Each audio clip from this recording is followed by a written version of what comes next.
Just to be clear, where do we stand with this international treaty? We haven't signed up to it yet, but it seems inevitable that we will. Am I right?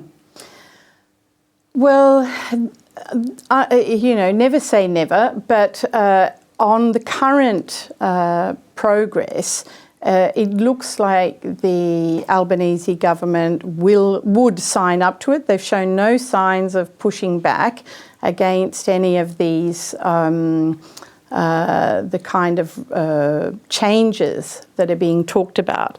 What we are seeing is the Republican Party in the United States. There's a lot of pushback there. Now, the timetable for this is to sign it in May of 2024, but international negotiations often have a way of slipping. So if that pushed out beyond the next presidential election, and we had, for example, anyone but Biden, or if we had Republican or a number of options there, I think that could be a whole different ball game.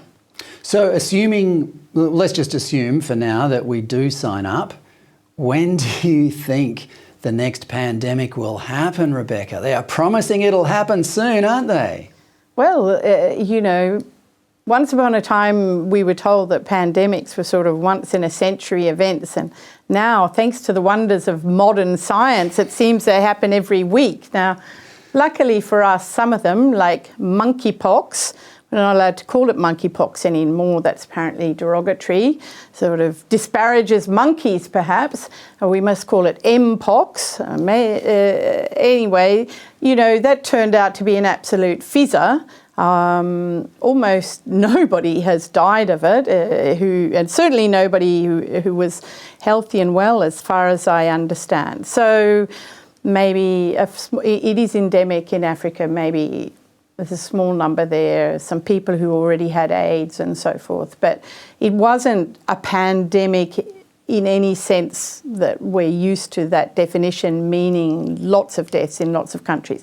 But of course, the definition of pandemics are changing all the time, and the threshold is getting lower and lower. And what big pharmaceuticals companies like about pandemics, I'm sure this will be no surprise to you, is that you get to make lots of drugs and people buy them, and you can do them under emergency use authorization, and you're not liable for whatever adverse effects there are, and so on and so forth. Well, as is often said these days, the pharmaceutical industry doesn't want you to be healthy. It wants you to be just sick enough to be a consumer of its products. I'm going to be talking to Kel Richards later in the show. I might have to bring up the redefinition of the word pandemic with him. But anyway, Rebecca, in the meantime, thanks so much for your time. It was a pleasure, Fred. That's Rebecca Weisser, one of the best writers for The Spectator. Her pieces, particularly about COVID, are unmissable.